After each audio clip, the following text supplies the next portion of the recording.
नमस्ते दोस्तों, नींद के सफर में आपका स्वागत है।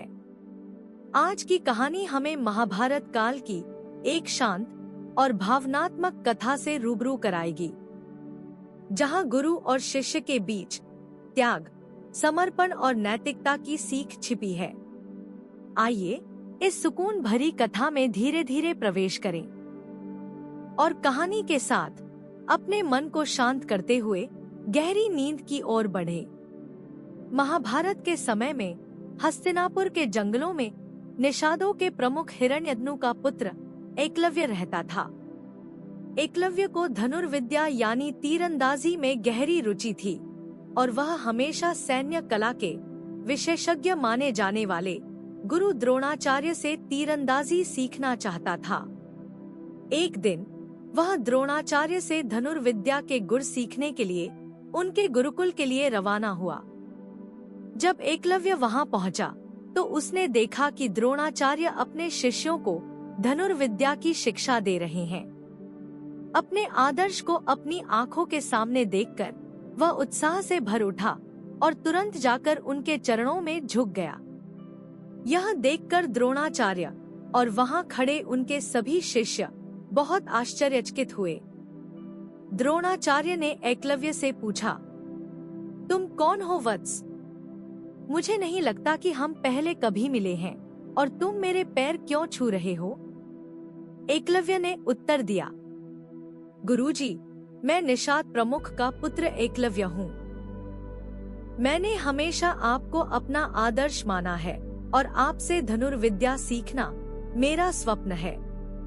कृपया मुझे अपने गुरुकुल में शरण लेने की अनुमति दें। यह सुनकर द्रोणाचार्य कुछ देर चुप रहे और फिर उन्होंने कहा, मैं हस्तिनापुर के राजकुमारों का गुरु हूँ।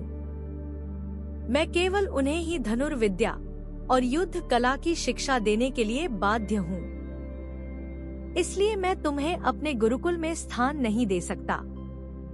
द्रोणाचार्य की बात से एकलव्य बहुत दुखी हुआ और वहां से वापस जंगल चला आया।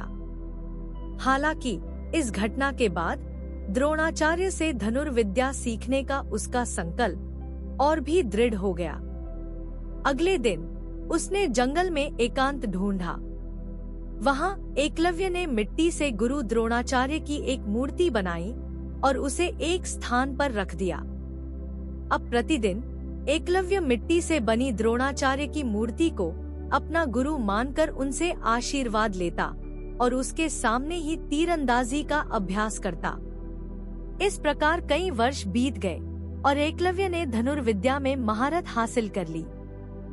एक दिन अभ्यास करते समय एकलव्य को निकट ही एक कुत्ते के भौंकने की आवाज सुनाई दी।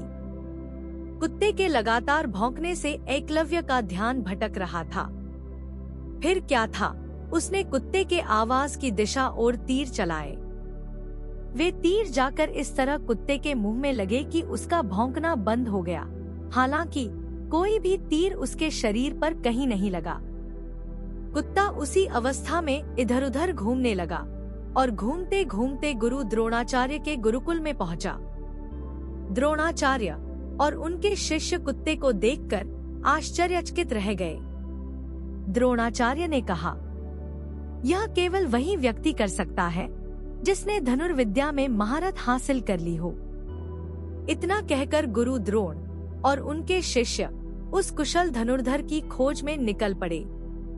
कुछ दूरी पर जंगल में वह उसी स्थान पर पहुंच गए जहां एकलव्य धनुर्विद्या का अभ्यास कर रहा था।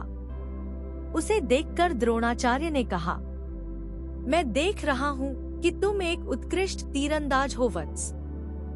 तुम्हारा गुरु कौन है? अपने गुरु को एक बार फिर साक्षात सामने देखकर एकलव्य ने उनके पैर छुए और कहा, आप ही मेरे गुरु हैं। उसकी बात सुनकर द्रोणाचार्य ने भ्रमित होकर बोले, किंतु मुझे याद नहीं कि मैंने तुम्हें इसकी शिक्षा दी है। गुरुजी, मैं एकलव्य हूँ। मैं एक बार आपके गुरुकुल आया था, लेकिन आपने कहा कि आप मुझे शिक्षा नहीं दे सकते। तब से मैं आपकी प्रतिमा के सामने धनुर्विद्या का अभ्यास कर रहा हूँ। यह सुनकर द्रोणाचार्य स्तब्ध रह गए। एकलव्य के कौशल पर वे अभिभूत तो हुए, पर समझ गए कि उसकी यह उत्कृष्टता उन्हें एक राजगुरु के रूप में एक कठिन परिस्थिति में डालने वाली है, क्योंकि सर्वश्रेष्ठ धनुर्धर के रूप में एकलव्य अर्जुन से कहीं आगे था। उनके मार्गदर्शन में एक सामान्य व्यक्ति का पुत्र एक राजकुमार से आगे नहीं बढ़ सकता था। द्रोणाचार्य की दुविधा ने उन्हें एक कठोर निर्णय लेने के लिए विवश कर दिया। उन्होंने एकलव्य से कहा, यदि तुमने मुझसे शिक्षा ली है और इतनी कुशलता हासिल कर ली है, तो अब तुम्हें मुझे गुरु दक्षिणा देनी होगी। एकलव्य की खुशी का ठिकाना न रहा। उसने तुरंत द्रोणाचार्य से उनकी गुरु दक्षिणा पूछी। तब द्रोण ने कहा, मुझे गुरु दक्षिण में तुम्हारा दाहिना अंगूठा चाहिए। द्रोणाचार्य जानते थे कि इससे वह भविष्य में धनुर्विद्या में असमर्थ हो जाएगा। एकलव्य ने बिना विचार किए कृपाण निकाली और अपना दाहिना अंगूठा काट लिया और अपने गुरु को अर्पित कर दिया। हे आचार्य, इतने समय तक मुझे शिक्षा देने के लिए धन्यवाद। कृपया मेरी गुरु दक्षिणा स्वीकार करें। एकलव्य की गुरु दक्षिणा देखकर वहां उपस्थित द्रोणाचार्य का प्रत्येक शिष्य स्तब्ध रह गया। गुरु द्रोण ने एकलव्य से कहा, मुझे तुम पर गर्व है। तुम्हारे अंगूठे के बिना भी मैं तुम्हें सबसे महान धनुर्धर होने का आशीर्वाद देता हूँ। साथ ही तुम सदैव गुरु के प्रति समर्पण के आदर्श रहोगे। महाभारत की इस घटना ने एक आदर्श शिष्य के रूप में एकलव्य का नाम हमेशा के लिए अमर कर दिया। एकलव्य की कथा से यह सीख मिलती है कि बच्चों को अपने शिक्षकों के प्रति विनम्र और सम्मानजनक होना चाहिए। हम अपने शिक्षकों को उनके द्वारा दिए गए अमूल्य ज्ञान का ऋण कभी नहीं चुका पाएंगे, लेकिन हमें हमेशा उनका सम्मान करना चाहिए। कहानी में एकलव्य ने तुरंत अपना दाहिना अंगूठा गुरु द्रोणाचार्य को दान कर दिया, क्योंकि वह जानता था कि जो ज्ञान उन्होंने उसे दिया था वह अमूल्य था और उसकी बराबरी नहीं हो सकती थी। यहीं पर आज की कहानी समाप्त होती है। सुनने के लिए धन्यवाद। अब अपने मन को शांत होने दे और गहरी सुकून भरी नींद में धीरे धीरे खो जाए। शुभ रात्रि।